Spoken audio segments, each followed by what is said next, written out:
Yong'in xavfsizligini ta'minlash maqsadida olib borilayotgan keng ko'lamli targ'ibot tadbirlariga qaramasdan, hali hanuz aholi orasida yong'in xavfsizligi talablarining qo'pol buzilishi holatlari kuzatilmoqda.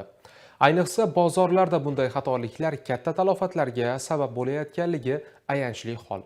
Mazkur holatlarning oldini olish maqsadida G'ijduvon tumani favqulodda vaziyatlar bo'limi xodimlari tomonidan Dolzarb 30 kun tadbiri doirasida keng ko'lamli ishlar amalga oshirildi. Xo'jayjahon buyum bozori nafaqat G'ijduvon tumani, balki Buxoro viloyatining boshqa tumanlari, qolaversa qo'shni viloyatlardan ham xaridorlarni o'ziga jalb qila olgan xalqchil bozor sanaladi. Mazkur bozorda bir kunda juda katta odamlar oqimi bo'lib, shu sababdan aholining xavfsizligini ta'minlash muhim sanaladi. G'ijduvon tumani favqulodda vaziyatlar bo'limi xodimlari tomonidan bozor hududida muntazam targ'ibot tadbirlari o'tkazib boriladi.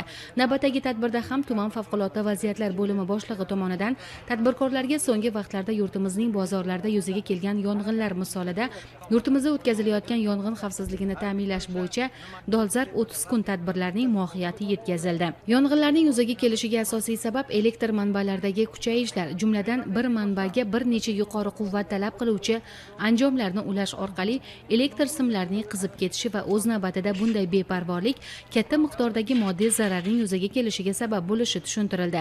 Har bir savdo do'koni bo'lishi lozim bo'lgan birlamchi yong'in o'chirish vositalaridan foydalanish tartibi o'rgatildi.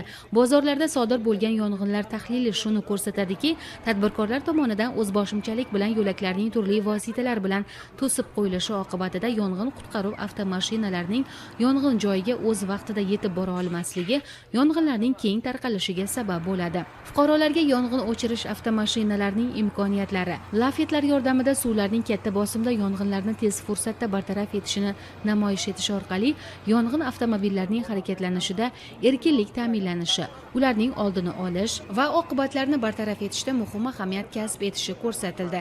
Shu kuni soha mutaxassislari Dolzarb 90 kun doirasida tuman hududidagi oromgohda yosh qutqaruvchi musobaqalarini o'tkazdilar.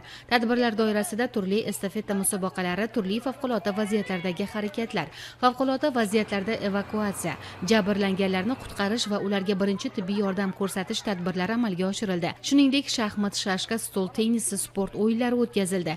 Tadbirlar yakunida yoshlarni kasbga qiziqtirish maqsadida yong'in o'chirish asbob anjomlari ko'rgazmasi tashkil etildi. Har bir anjomning xususiyatlari tushuntirildi. Amaliy tarzda yong'in o'chirish mashqlari ko'rsatib berildi.